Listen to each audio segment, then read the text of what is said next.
ડભોઈ શહેરમાં સંત શિરોમણી શ્રી ગુરુ રવિદાસ મહારાજની 650મી જન્મ જયંતિ નિમિત્તે ભાજપ સંગઠન દ્વારા વિશેષ ધાર્મિક કાર્યક્રમનું આયોજન કરાયું હતું. આ નિમિત્તે કાશી સ્થિત ગુરુ રવિદાસ મહારાજના જન્મસ્થળ શ્રી ગોવર્ધનપુરની પવિત્ર માટીને કળશમાં ભરીને ડભોઈ લાવવામાં આવી હતી.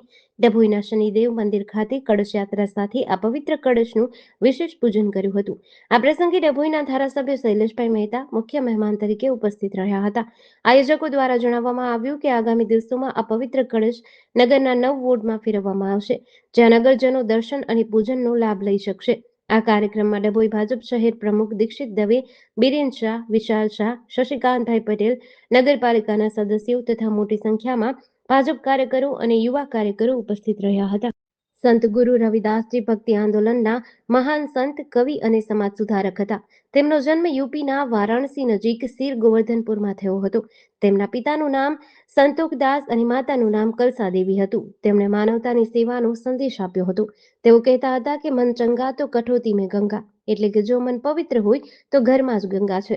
તેમની વાણી અને ભજનો સમાનતા, પ્રેમ, કરુણા અને એકતાનો સંદેશ આપે છે. ગુરુ રવિદાસજીના 41 પદો શીખ ધર્મના પવિત્ર ગ્રંથ ગુરુ ગ્રંથ સાહિબમાં પણ સમાવિષ્ટ છે. તેમના ઉપદેશો આજે પણ સમાજને સત્ય અને સદાચારના માર્ગે પ્રેરણા આપે છે.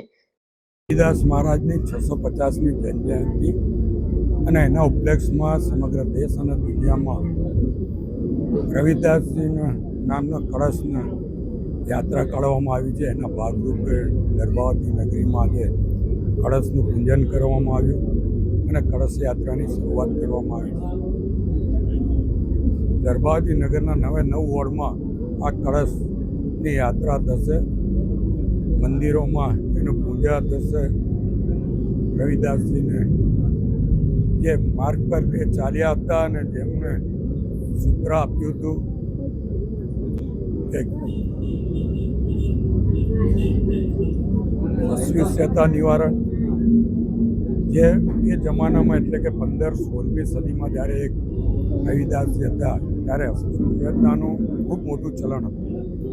ત્યારે એ દૂર કરવા માટે, લોકોમાં જ્ઞાન વધે એના માટે જ્ઞાન આપવાનું કામ, સાથે જ કોઈ ભૂખ્યું ના રહે એના માટે અન્નદાનનું મહત્ત્વ એમણે સમજાવ્યું હતું.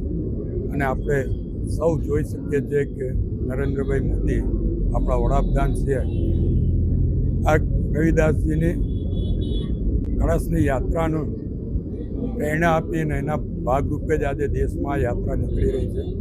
સાથે સાથે જ એમના પગલે ચાલીને એમણે વધારેમાં વધારે લોકો શૈક્ષણિક રીતે જ્ઞાનવાન બને એના માટેના પણ પ્રયત્નો કર્યા છે અને 80 કરોડ જેટલા લોકોને મફત અનાજ આપીને કોઈ ભૂખ્યું ના રહે એની કાળજી રાખી છે. આપણે સૌ સંત રવિદાસજીના માર્ગે ચાલીએ, એમણે બતાવેલા રસ્તે ચાલીએ અને એના દ્વારા આપણે સૌ એક સમાજની રચનાનો એમનું જે વાત હતી, તમામ સાથે બેસે, સાથે પૂજન કરે અને સાથે જ્ઞાન મેળવે એવી જે એમની વિચારસરણી હતી એ વિચારસરણીને અનુરૂપ કાર્ય કરે એ જ અભ્યર્થના સાથે હું તમામને રવિદાસજીને આ યાત્રામાં જોડાવા માટે આહ્વાન કરું છું કે દરબાર નગરીમાં જ્યારે જ્યારે કળશ આવે ત્યારે એની સાથે તમામ જોડાઈએ અને એમને બતાવેલા માર્ગે આગળ વધીએ. GDC ન્યૂઝ સાથે નિરંજન ચૌહાણ, ડભોઈ.